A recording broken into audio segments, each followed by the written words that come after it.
Hello, ladies and gentlemen, welcome back. This is Force with some more Friday Night Magic. Today I'll be playing the Simic Gimmick deck. This is a blue and green deck with some early aggression, unblockable creatures, and a bunch of card draw if those creatures happen to live. We're going to draw a new hand because we only had one land in that opener. Ugh. This is equally disappointing to see, but I am going to keep it, and I'll tell you why. Because we have two 1-drops and we've got the Military Intelligence, meaning that if we get a second land and play the Military Intelligence, we'll be able to draw a card every turn with these two creatures that will be attacking every turn, so long as our opponent doesn't straight up remove them. So Military Intelligence, whenever you attack with 2 or more creatures, draw a card. So all I need is one more land, and then I should be good to go, basically. Okay, that's not it, but I have one more turn to draw that one more land. So if I draw a land next turn, then we're gonna be able to keep drawing a card every turn, and that should set us up for a third and fourth land, which is pretty much all we need. I think the highest casting cost in this deck is 4. So let's look at what else we have in here. We've got Frostlinks. 2/2 comes in play. You tap an opponent's creature, it stays tapped. We have 2 of those. Paragon, it's a 2/2, pumps up my blue creatures. It's his battlefield. You draw a card, lose a life. Okay, that's fine. These things are unblockable, so I don't mind that he played a 2/2. The Military Intelligence you already know about. In fact, we get to see that in action right now because we drew a land. Thank you so much. Drew a land. Military Intelligence comes into play. We swing for 2. And we draw a card. And now, if we draw into another land sooner than later, we can Beastmaster Ascension. This is a crazy card. Ready? Beastmaster Ascension. Whenever a creature you control attacks, you may put a counter on Beastmaster Ascension. As long as Beastmaster Ascension has 7 or more counters on it, creatures you control get +5/+5. It's about as crazy as it sounds. Yes, indeed. It is about as crazy as it sounds. And then when we draw a 4th land, we Paragon to pump up our creatures further. Vapor Snag to bounce back opponent's creatures. We do have the Frostlinks, but if we draw a 3rd land here, it's probably going to be the Beastmaster Ascension. Comes to play. Okay, that's fine.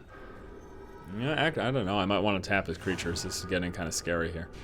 Let's see if we draw a 3rd land here. We do not, but we do draw a 2nd Military Intelligence. And I think we just play that to guarantee now double card draw a turn. Now, we're gonna get close to, well, right now we'll actually be sitting at 8 cards if we don't draw a single land here, which means we'll have to discard. Oh, thank you so much. Whew, that was really close. Very nerve-wracking. Now, the thing is, though, you know, I'm in a great position, right? I've got tons of stuff going on, but this is still really scary. This is still a very scary situation where we're at right now. He's got 2 2/2s, and black, so he's running black, blue, and green. We're gonna Vapor Snag one of those. I could have waited until after his attack phase to see if he played something big, but the Vapor Snag also causes him to lose 1 life, and he is at lower life than me right now. He's going to continue to be too, because he just replayed the Phyrexian Rager, which lets him draw a card, but it also loses him a life. He's at 11. Well, let's attack first, see what we draw, and then take it from there. Well, that means we won't get to take advantage of Beastmaster Ascension, but I don't know that we're going to have an opportunity to get to 7 counters anyways. Like, I don't know what the likelihood of us getting to 7 counters is. So we're gonna attack first. We'll attack first, see what we draw, and then we'll take it from there. All right, drew a land and drew a land. Okay, that's fine. So I am going to play. We'll play an island, and we need to ditch 1 more card to not be forced to discard. We can play the Lynx, or we could also do a creature or the Trident. The Trident, we're already like overdrawing though, so I don't think I need more draw than 2 a turn right now. The Paragon pumps up our creatures. I can wait on that though. Why don't I Frostlinks now to tap his creature? This gives us another creature in play, which is a potential blocker. And it saves a blue untapped for us to potentially Vapor Snag again. This is perfect. All right, good. Good, feeling pretty good right now. Sans a mass board clear. I think we probably have this game in the bag. He's going to flush to dust. Destroy target creature can't be regenerated. So I could bounce that back so that it's not destroyed. I lose a life. I'm gonna bounce it back so it's not destroyed.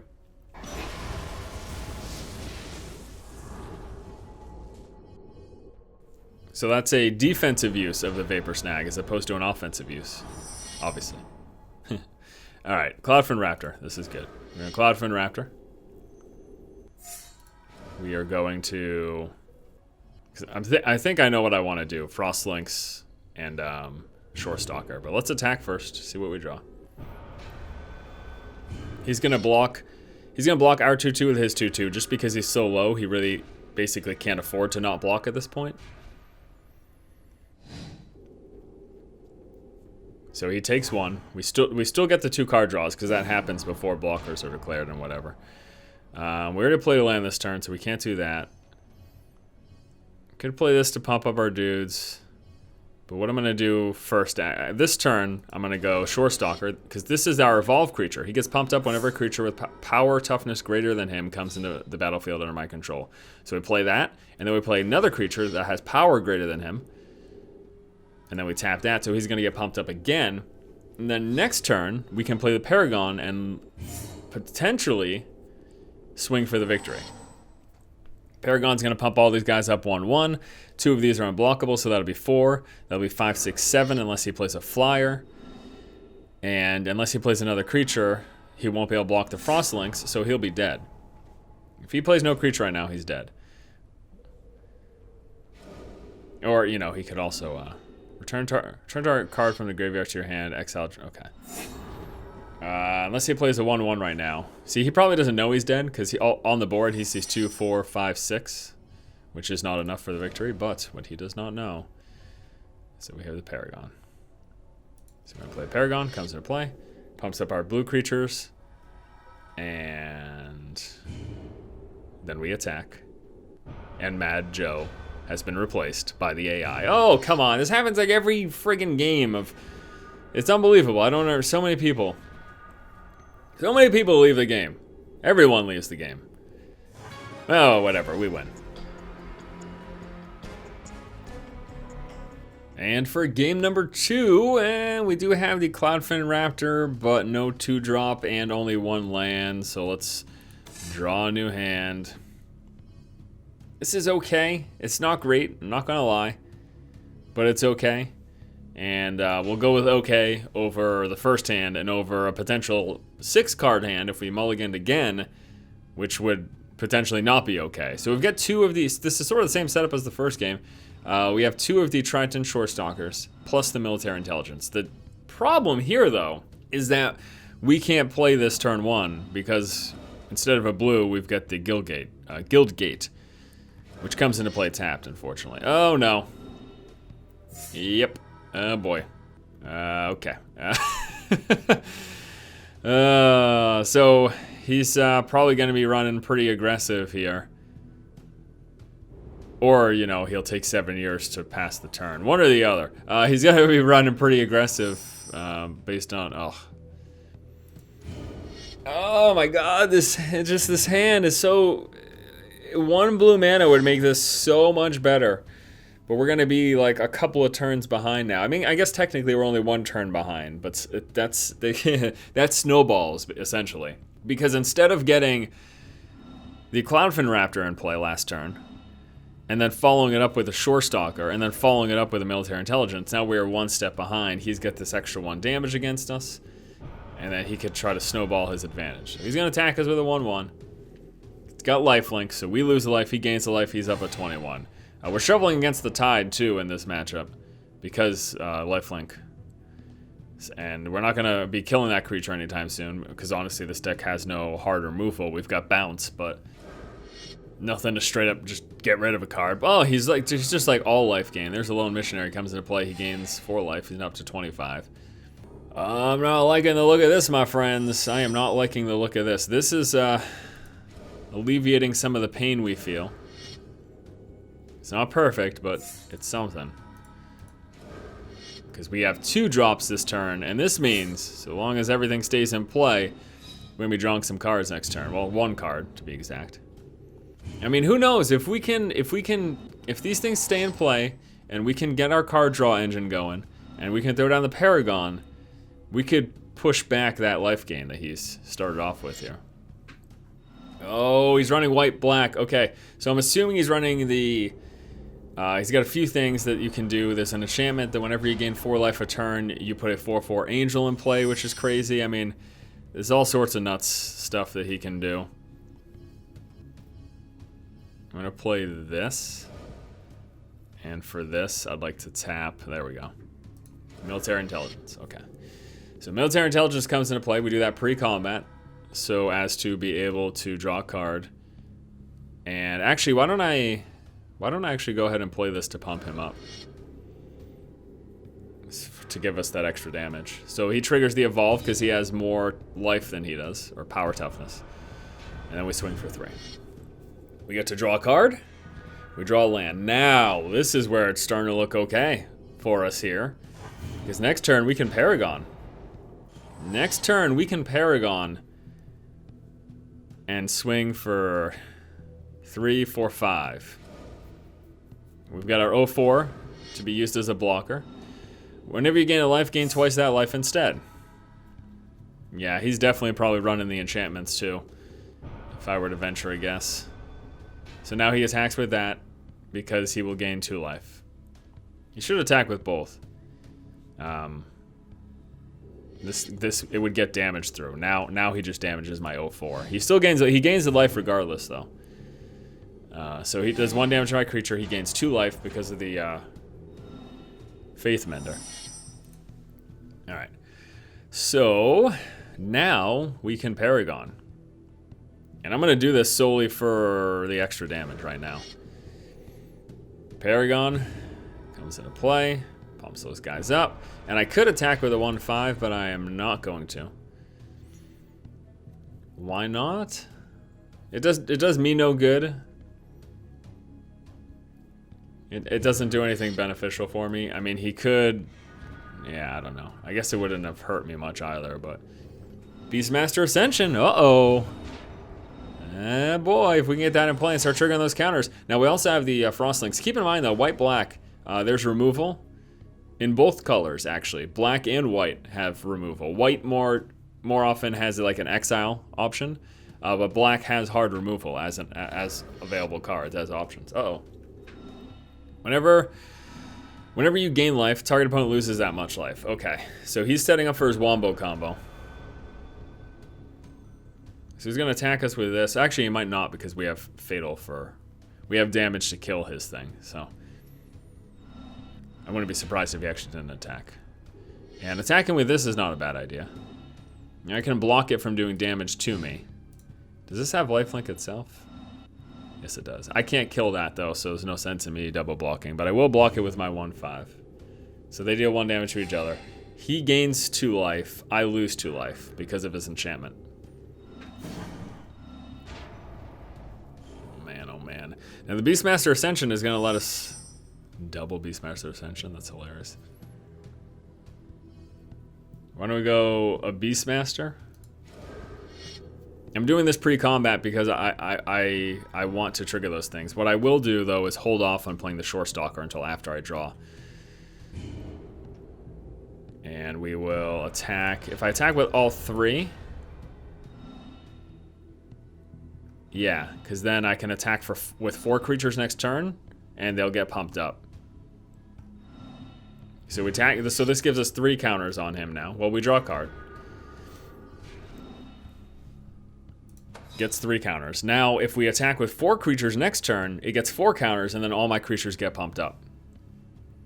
However, it is not impossible that I could actually straight up lose this game. To be honest with you. It is not impossible that with this and some crazy life gain and the double life gain from the Faith Mender that he could just straight up kill me. We're going to play the Shore Stalker. Alright. Here goes. Let's see if this is the turn we lose. We're at 17, so if he gains 9 health, we lose the game. Because 9 health becomes 18 health, and then we lose 18 life because of the bond. That would be insane. I mean, it's what this deck, it's what this white-black deck like revolves around. That's its game plan. So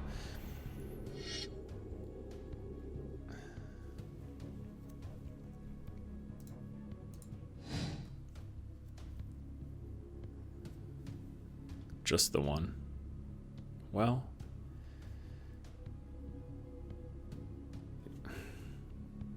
if this is unblockable, so the so my blue creatures again +1/+1 isn't as good as me having an unblockable creature that gets pumped up with this to potentially win next turn. I'm trying to think about how I could potentially win next turn if I don't lose right now. So that's why I'm blocking with that. There's a God's Willing. Target creature you control gains protection from the color of your choice. Okay, so he gains protection from blue, and then he scries for 1. And I think he actually... Alright. Now does he have... He's got 5 mana. He's doing 3, 4, 5, 6 to us right now. So all he needs to do is gain 6 life. And he wins. If not, we win next turn, I believe. Oh, that's 5 life. That's the win. He wins right there. That is unbelievable. So he sacrifices this, gains 5 life. 5 life becomes 10. We're at 10. We lose the game. Well, there you go. GG. And for our final game, this is pretty decent looking, solely for the evolve triggering with the Cloudfin Raptor. So we Raptor, Stalker, Hatchling, and all of those are going to pump up the Raptor. So let's go ahead and keep this. I've been getting screwed, though, in terms of going first. I don't think I've gone first a single match in this episode of Friday Night Magic. I suppose that offsets all the episodes in which like all I do is go first. So we're gonna start off the Cloudfin Raptors and 0-1 evolve. Next turn, we can play the Shore Stalker and the Hatchling, both of which will pump him up, and then another Hatchling will pump him up again the turn after. And if we draw a land within the next 2 turns, we can then play the Chasm Skulker. And that will be a good, that's a good momentum. I'm hoping that all just sort of plays out the way it is right now. All right, he plays the Stoneforge Mystic. It's a 1/2.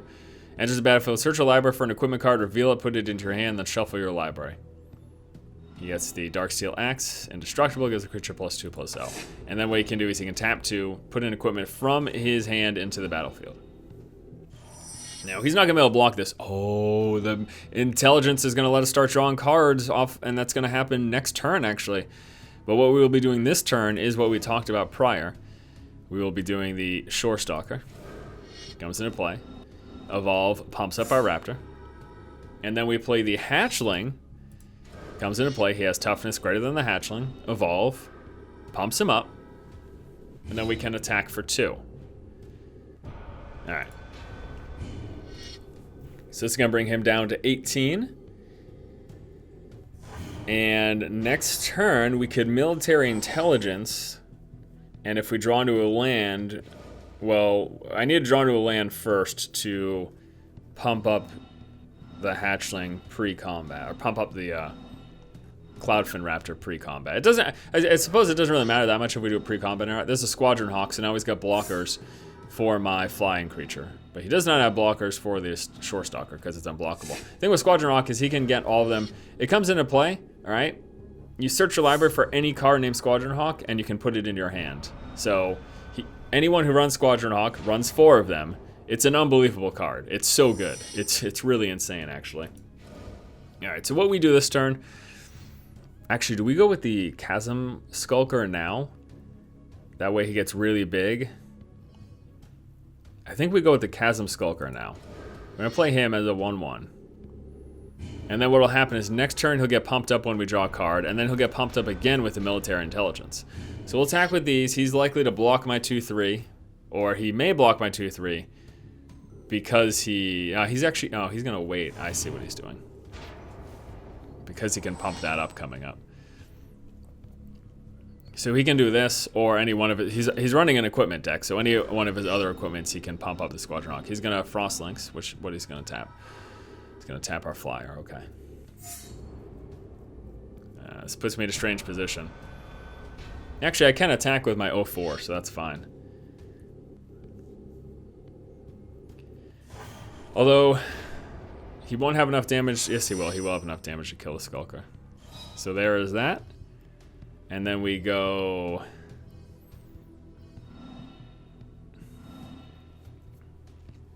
probably the military intelligence. And a hatchling. Let's go military intelligence. He's going to get pumped up to a 3-3, but he could kill him right now. So I don't know if I want to play him yet. So I think I'm going to attack with my 1-1 and my 0-4. And actually, I shouldn't have played this. I should have waited till I drew. Just to see what I was getting. So I'm going to attack with both of these. We draw a card. He takes 1 damage. He gets pumped up to a 3-3 now. Blocks that. Or doesn't. Doesn't really matter. Play land. Alright. I don't know, man. Because even this on one of his creatures makes me like not want to attack with the Chasm Skulker. He's going to keep getting pumped up to a turn. So Frostlink, he might tap my Skulker. Or this one or the other. He knows the Skulker is going to be getting big fast. He's going to tap this still. Okay, it's not a bad move. The flyer is annoying. I mean, he's got the Squadron Hawks though, so he can keep chump blocking, but he obviously doesn't want to just throw those away, so this will become a 5-5 next turn. I wonder if I just attack with it anyways and throw it away to kill his creatures, you know what I mean? Like if he wants to block with everything. Actually, I can stop. Yeah, I can actually bounce this back to his hand to stop him from being able to kill that. That's a good idea. That's a really good idea. All right, either that or the Frostlinks. I could just play the Frostlinks, but this is more tricky because it might get him to triple block.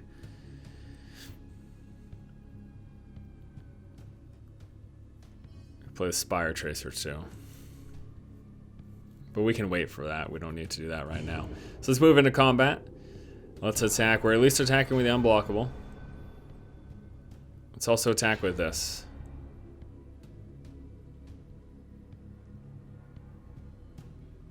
Okay. So this is going to become a 5-5 now. Let's see what he's got planned here. So we draw a card. He becomes a 5-5. Let's see what he tries to do here. If he triple blocks, I'm happy. I might let his Mystic die and bounce back one of his 2/2s. Okay, he's just gonna block a single one. Gotcha. Cloud Shift. Exit target creature, then return to the battlefield. I see.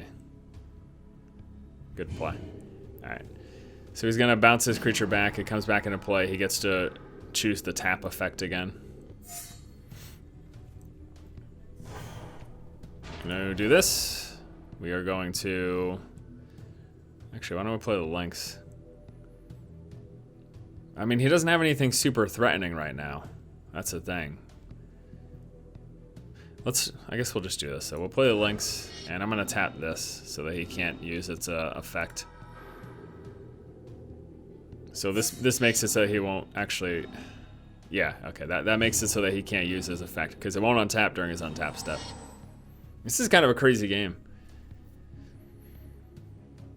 What I could really use right now is my Bident.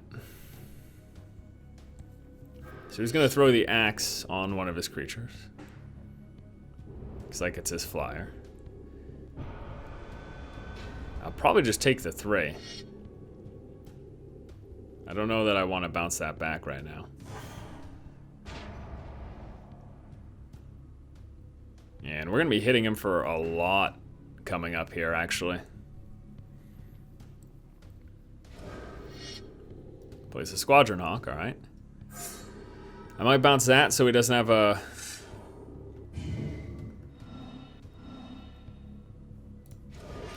bounce that. I want to be able to scry. That's one of the big things. Do I want the Spire Tracer? No, let's put that on the bottom. I'm hoping for one of my good enchantments or something. And that's not what we get. Boo. Alright. So we go into combat phase. I swing with these 3. Pass the turn. Draw a card. 6/6 becomes a 7/7. There's a counter spell. I like that. It's a non-creature spell, but it's still... Okay, so he kills our 2/2. Chump blocks that. That's fine. Let's play the Spire Tracer. And now we have the negate. So if he tries to play a big spell, something that would potentially win him the game or whatever, we can stop that. We can't stop a creature. It's counter target non-creature spell. So anything but creatures, essentially. Okay, that's fine. Plays those 2 creatures, whatever. This is him also getting chump blockers for my Skulker here. We've got an ability to give him flying, but we just don't have it at the moment. So he hits us for 3. Brings us down to 12. He's at 12. He's gonna be able to block the 7/7, no problem. Ooh, that's nice. Shore Stalker. Alright, no reason to play that pre-combat though, so what we're gonna do is we're gonna go into combat step. We'll attack with these. And the Spire Tracer. He can block the Spire Tracer with his 1/1 if he wants to. If it trades, that's fine by me. Ooh, we might be able to win this game. Turn. We'll see what he chooses to block. Actually, 3, 4, 5. No, we can't. So long as he blocks a 9/9, we're not going to win. Right this second. Potentially in the future, but not right this second.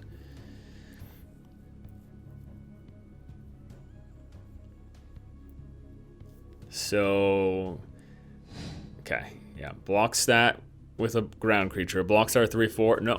Okay, so we've got 3, 4, 5. Okay, that's not enough. 4 more just brings us up to 9. So there's not much of a point in doing that right now. We're gonna play the Shore Stalker. Another unblockable creature, and this should secure us the victory for next turn. Even if he had like board clear right now, we can negate it. And with 2 unblockable creatures, that's 4, 5, 6. We should be fine. The Squadron Hawk, okay.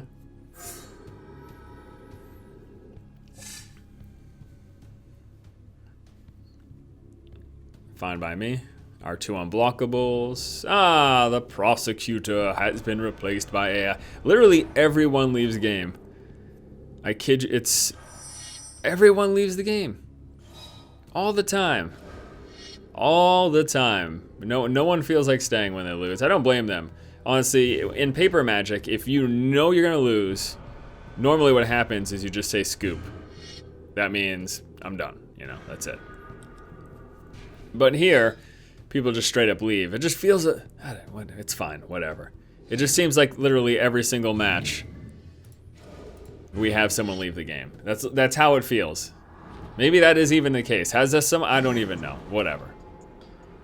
Well, let's go ahead and wrap things up by taking a look at the deck list. 2 of the Kraken Hatchling, it works as a decent blocker, as an 0/4, but also it is used to trigger the evolve on our Cloudfin Raptor, our 0/1 flying that gets pumped up whenever a creature with power or toughness greater than itself comes into the battlefield under our control. We've got the Shore Stalkers, a 1/1 unblockable creature, Vapor Snag for bounce. You can use that defensively or offensively. Military Intelligence, one of our main card draw engine cards. Whenever we attack with 2 or more creatures, we get to draw a card. Voyage's End, also a second form of bounce here, and plus it has a Scry 1, letting us see what is at the top of our library. Get the negate, 2 of those for a counter non-creature spell. Chasm Skulker gets bigger whenever we draw cards. That's nice. The Frost Lynx, it's a nice control, plus it's a 2/2 body, also used to trigger the evolve on our Raptor. Pestermite, we didn't get to see much with this, but it's a nice 2/1 flyer. It's got flash, so you can play it as an instant. Plus you can use it to tap or untap a permanent. All sorts of different possibilities with that. Bident, unfortunately, we saw the card draw from the Military Intelligence, but not from the Bident. Bident's even crazier. Whenever a creature you control deals combat damage to a player, you may draw a card. So anytime a single creature does combat damage, we draw a card for that creature. So if 3 creatures deal combat damage to the player, we draw 3 cards. It's rather insane. Plus you can use it to give creatures to your opponent control. You can use it to force your opponent's creatures to attack. leaving them with no blockers, giving you more cards. The Paragon pump up our blue creatures, plus give a blue creature flying. The Spire Tracer, it can't be blocked by flying or reach, so it essentially has flying without having flying, and so it saves it from like flying destruction stuff. And it also pumps up our Evolve, and then the pump up for our creatures with the Giant Growth, as well as the Beastmaster Ascension. Thanks guys so much for watching. Hopefully you enjoyed this episode of Friday Night Magic. Tune in next week for another episode. Have a great day, and I will see you tomorrow. Keep watching, and keep owning.